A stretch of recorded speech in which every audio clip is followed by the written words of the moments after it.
सभी का BITT polytechnic में। आज के हम अपने इस वीडियो ट्यूटोरियल में जानेंगे कि आप किस तरह से हमारे ओलंपियाड के लिए रजिस्ट्रेशन कर सकते हैं।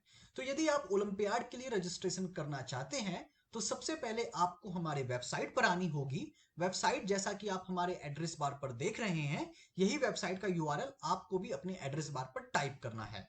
वो है bittpolytechnic.com। तो जैसे ही आप इस वेबसाइट को ओपन करते हैं, कुछ इस तरह से आपको होम पेज दिखाई पड़ेगा हमारे वेबसाइट का। इसी वेबसाइट के राइट हैंड साइड में बहुत सारे टैब आपको दिखाई पड़ रहे होंगे, जैसे कि inquiry, mock test, online admissions.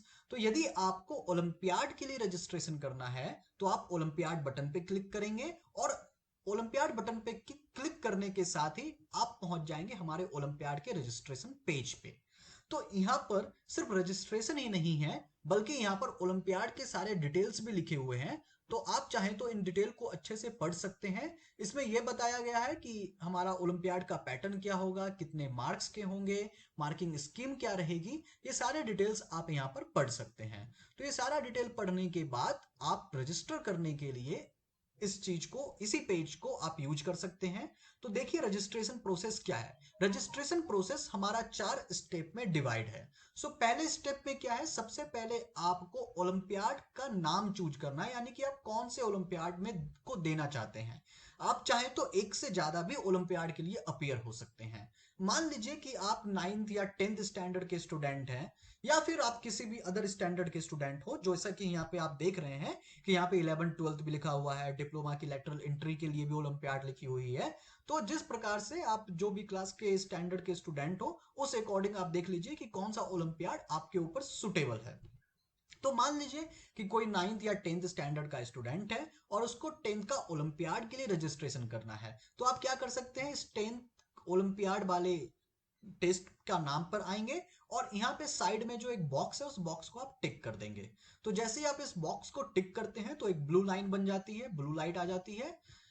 तो इसका मतलब है कि आपने इस एग्जाम को चूज कर लिया है। आप चाहें तो एक से ज्यादा भी एग्जाम को चूज कर सकते हैं, आप फ्री हैं, चाहें तो एक से ज्यादा भी एग्जाम को आप दे सकते हैं। जैसे कि मैंने PEC for 10th pass candidate, मैंने ये दोनों चूज कर लिया। ठीक है। इसके बाद आता है स्टूडेंट नेम, तो जहां पे आपको अपना नाम डालना होता है। जो भी नाम आपके बर्थ सर्टिफिकेट पे या फिर आपके मार्कशीट पे, आपके TC पे है, वो आप डाल सकते हैं। उसके बाद आता है डेट ऑफ बर्थ। तो आप सबसे पहले यहां से अपना डेट ऑफ बर्थ सेलेक्ट कर लें। उसके बाद आप डेट ऑफ बर्थ को अच्छे से फिल कर दीजिए।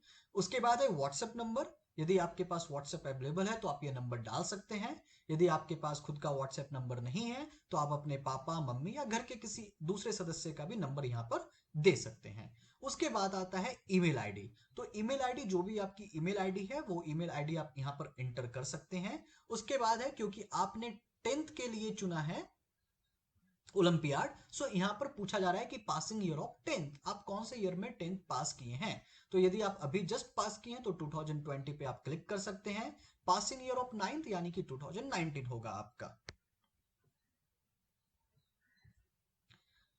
इसके बाद हम आते हैं अपियरिंग ऑफ 9th, यानी कि आप कब 9th अपियर किए थे। आप ये भी यहाँ पे मेंशन कर सकते हैं। अपियरिंग या फिर 10th आपका है तो आप यहाँ पे डाल सकते हैं कि आप 10th में हैं, यदि आप अपियरिंग रहे तो। इसके बाद हम आते हैं नेक्स्ट पे। तो ये रजिस्ट्रेशन पेज का दूसरा प्रोसेस है। तो सेकेंड फेज पे आपको अपने पेरेंट्स का नाम डिटेल प्रोवाइड करवाने होते हैं। तो सबसे पहले यहाँ पे पूछा जा रहा है फादर का नाम। तो यहाँ पे आप फादर का नाम डाल सकते हैं, मदर का नाम।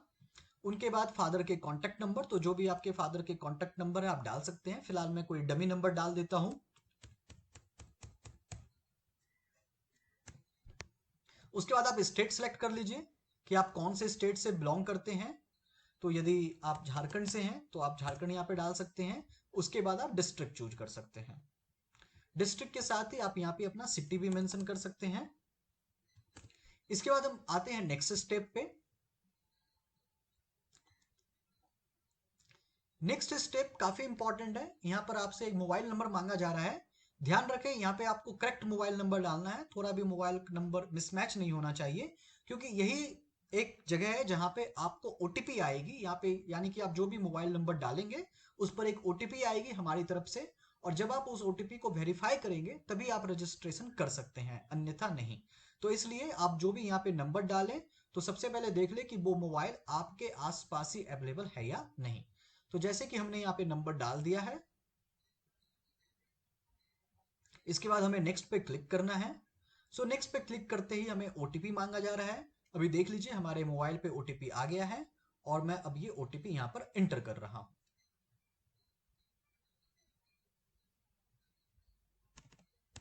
हमने ये ओटीपी इंटर कर दी। यदि हमारा ये ओटीपी सही है तो इसको वेरीफाई कर लेगा, और रॉन्ग है तो यहाँ पे मैसेज आ जाएगा कि आपने ओटीपी गलत डाली है। इसके बाद हमें नेक्स्ट पे क्लिक करना है। सो नेक्स्ट पे क्लिक करने के बाद ही, क्योंकि हमने 2 ओलंपियाड को चूज किया था, तो इसलिए हमारी जो फीस है टोटल मिलाकर के वो 256 रुपीस हो रही है। तो आइए अब हम इस फीस को पे ऑनलाइन कैसे करना है, इस फीस को भी आपको ऑनलाइन ही पे करना है। तो यहाँ पे दिया हुआ है प्रोसीड टू पेमेंट, तो आपको प्रोसीड टू पेमेंट पे क्लिक करना है।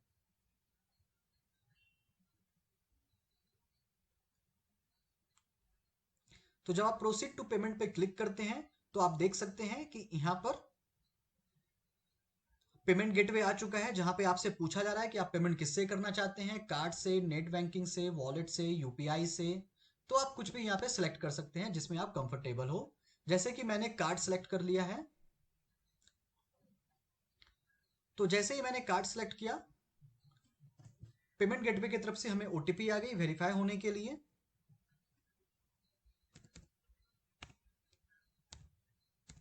हमें यहाँ पे अपना ओटीपी इंटर करना होता है और उसे वेरीफाई करवानी होती है। उसके बाद यहाँ पे मेरे पास बहुत सारे कार्ड ऑलरेडी यहाँ पे थे मेरे पास अवेलेबल, यानी कि पहले से इस फेज में हमारे कार्ड रजिस्टर्ड थे, तो इसलिए यहाँ पे डिस्प्ले हो रहे हैं। आपके शायद कार्ड डिस्प्ले नहीं होंगे, यदि आप फर्स्ट टाइम रजिस्ट्रेशन कर रहे हैं तो आपके पास आएगा ऐड कार्ड ऑप्शन करने का, तो आपको अपना कार्ड ऐड करके आप पेमेंट कर सकते हैं।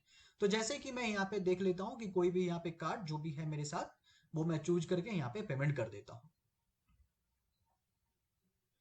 जैसे कि मैंने अपनी कार्ड ले ली है, इसका मैंने सीवीवी वेरीफाई कर दिया।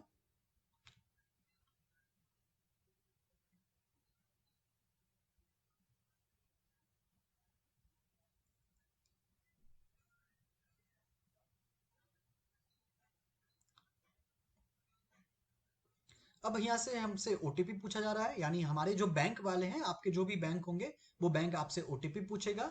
आप उस ओटीपी को यहाँ पे डाल सकते हैं, या फिर वन टाइम पास, ये मुझसे वन टाइम पासवर्ड भी पूछ रहा है क्योंकि ये मेरा बैंक है।